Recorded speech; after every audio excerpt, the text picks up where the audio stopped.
Some new developments today in the controversy over Israel's decision to ban the visit of Congresswomen Rashida Tlaib and Ilhan Omar. The president's urging.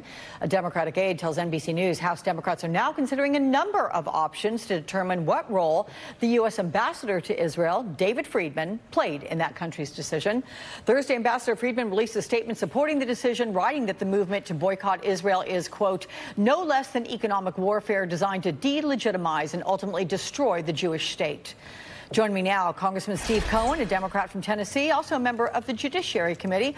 Welcome, my friend. Good to see you. Let's get into this here, because given what the ambassador suggested, was the intent of your colleagues in the House to Congress members Omar and Tlaib, do you think that the ban was warranted, given what you think their intent of the visit?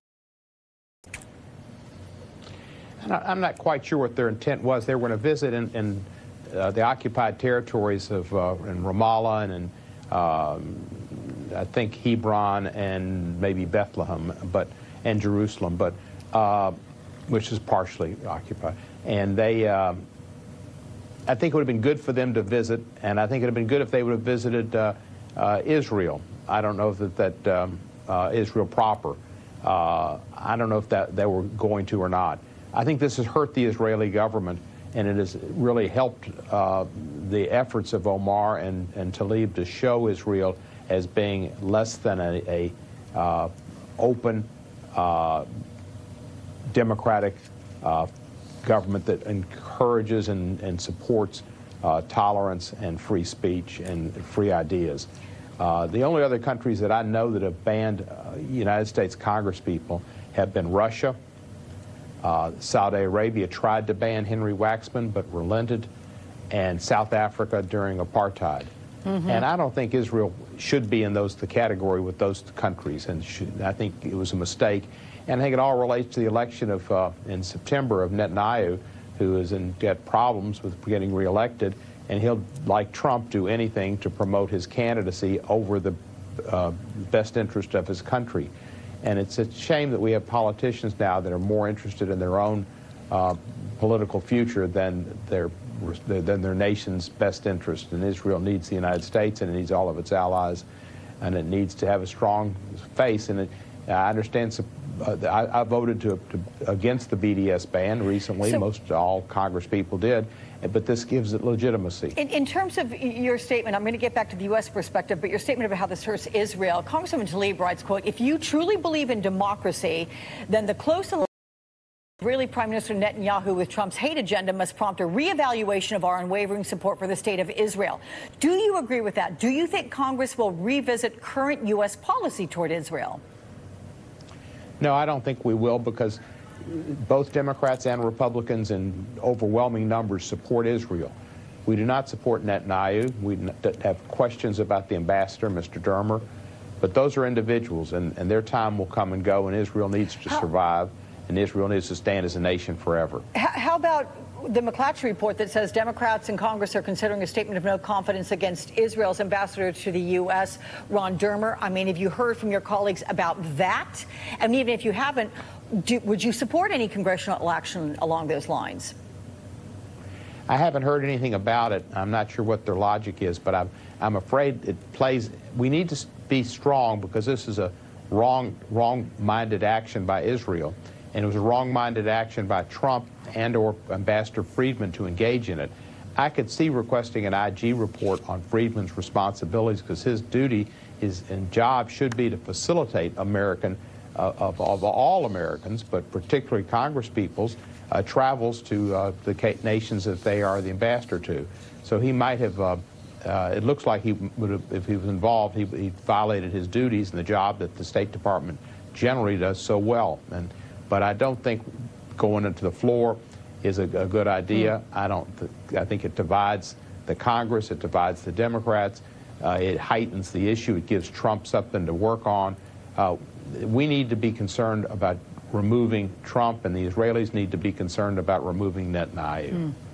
All right, happening today across this country, including in your own state there in Tennessee, we are following the gun control rallies. The president has supported expanding background checks, but then pivoting somewhat on Thursday to turn the focus on mental health. Take a listen.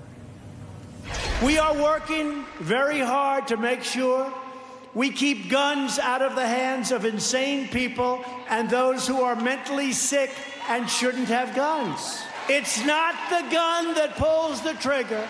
It's the person holding the gun.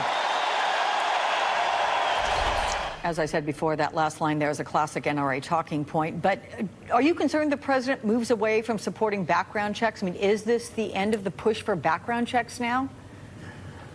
You never know what Trump will do. He changes from minute to minute, tweet to tweet. The fact is he is a prisoner of the NRA lobby. He showed it when he met with the Parkland High School parents and other survivors in the White House and said he was going to stand up. He wasn't afraid of the NRA, and he was going to stand up and do some strong. He didn't do anything. At the last minute, I don't know if it's the last minute, he crumbled or he lied to the parents at Parkland, from Parkland High School. He's not going to do anything. We need to have the background checks bill and the Charleston loophole bill that the House passed that Mitch McConnell is not scheduling. They need to be heard. We're having hearings in Judiciary Committee on September the 4th to look into issues concerning further background checks, more extensive, to look into a ban on high-capacity magazines. Aren't you coming back early for that particular hearing? You guys are coming back from summer break early. Yes, we're coming back early to have that hearing. Yeah. Which shows the significance of it. Yeah, it's particularly important and significant. People are dying. And Trump can say that the guns don't pull the trigger, people pull the trigger. Well, that's just using a line, and he shouldn't be using simple lines. He should be dealing with the issue. The man can't deal with real issues because it's all politics with him, whether it's, we've traveled around the world. And almost every country and every leader in the world is in favor of the Iran nuclear agreement. They're in favor of the Paris Climate Accords. They are concerned about the tariffs that we have with China and the effect it'll have on the economies of all the countries in the Indo-Pacific area, and Indo-Pacific all throughout Southeast Asia and everywhere else in the world. The only person who doesn't think this way is Trump.